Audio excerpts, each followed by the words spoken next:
Vast majority of folks, Sylvia and Terrence, were dumbfounded by what they heard today. As we mentioned earlier, the tension was palpable from the word go. The event started an hour late.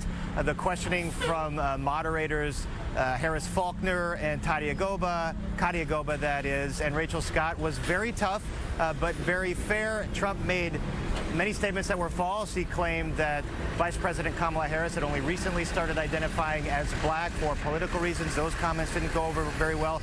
And there were many folks that believe that this invite should have never been sent out to the president because of the way he's treated black folks in his rhetoric in the past and the way that he's kind of conducted to himself with other journalists, not telling the truth with as much frequency as he tells falsehoods, let's say.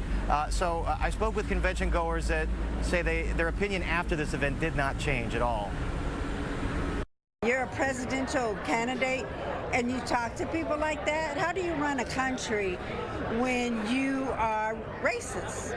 Those are racist statements that he said to those young ladies today.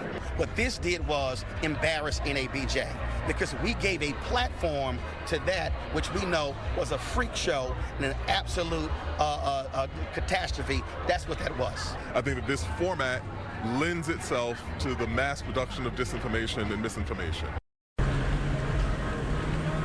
So it's hard to understand whether there was anything gained by either side, NABJ or Trump, from this event. The organizer got in a little bit of trouble, too, with the issue of having Kamala Harris here as well. There were reports that she had offered to do something virtually. NABJ had turned that down. Now they're saying that they're going to arrange something virtual or in person in August or September once this convention is over. Now, there were a few folks in this audience that did like what they heard from Trump. They're supporters of the former president. They're conservatives, and here's a bit of what they had to say. Do you think he was disrespectful to the hosts and moderators up there at all? No, I think that she was disrespectful to him, extremely disrespectful to him. The way that she made a leading statement, again, she didn't greet him, she didn't thank him, she just came out of the gate being very defensive or being very aggressive. How are you going to best support the black community via policy? That is the conversation that should be having here. And I think to some extent it wasn't able to be had, especially in the way that it should have been, because of some of the divisiveness that came out from the onset of the conversation.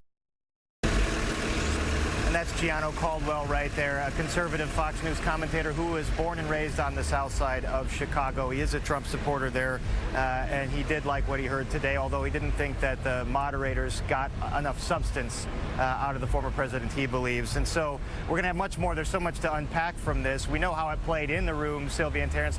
Not sure how it played out on social media or out in the various political circles around the country, but you're going to want to hear some interesting comments he made about his vice presidential nominee, J.D. Vance.